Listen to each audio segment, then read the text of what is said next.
Alden Richards na palunok kay Catherine Bernardo. Tama nga kaya ang kanilang mga desisyon?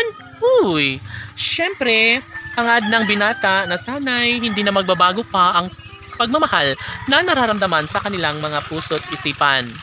Oo, at sadyang hangarin ng lahat na sana'y mapagtagumpayan nga ni Alden Richards at Catherine Bernardo ang lahat sa kanilang pag-iibigang tunay. Marahil isa talaga ang pinangarap ng netizens na sana'y tuluyan nga na maibahagi at magtagumpay si Alden at Catherine. Sana'y hindi na magbabago pa ang pagtitingin ng tunay, ng dalaga at binata.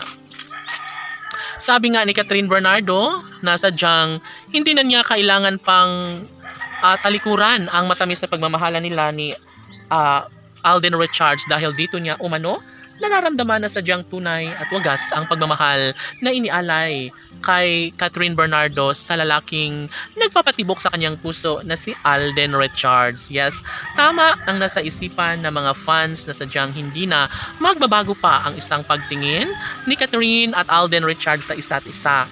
Mananatiling isang pangarap at hangad ng lahat na sana'y magkakaroon na ng walang hanggang kaligayahan sa puso ni Catherine at Alden. Dahan-dahang ipinaramdam ni Alden Richards ang lahat ng kanyang pangarap na sana'y maisakatuparan ang kanyang hangarin na magkaroon ng walang hanggang kaligayahan sa kanilang mga puso. Laging pakatandaan na hinuhubog si Catherine Bernardo sa matamis na pagmamahal ng gwapong aktor na si Alden Richards.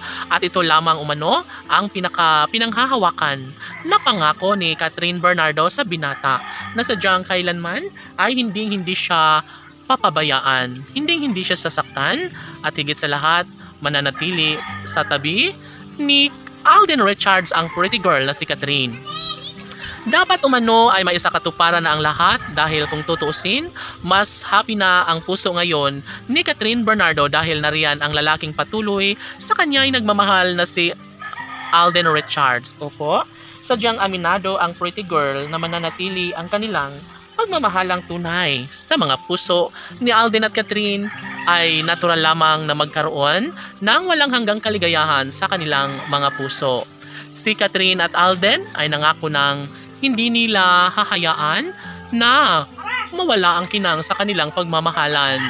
Hanggat maaga pa ay mas kailangan na mapanatili ang tamis ng pagmamahal ni Alden at Catherine dahil kapag mangyayari na sila ay tuluyang magkahiwalay, paniguradong masasaktan lamang ang puso ng dalaga at binata. Sana'y magiging masaya si Alden Richards at Catherine Bernardo habang buhay. Laban!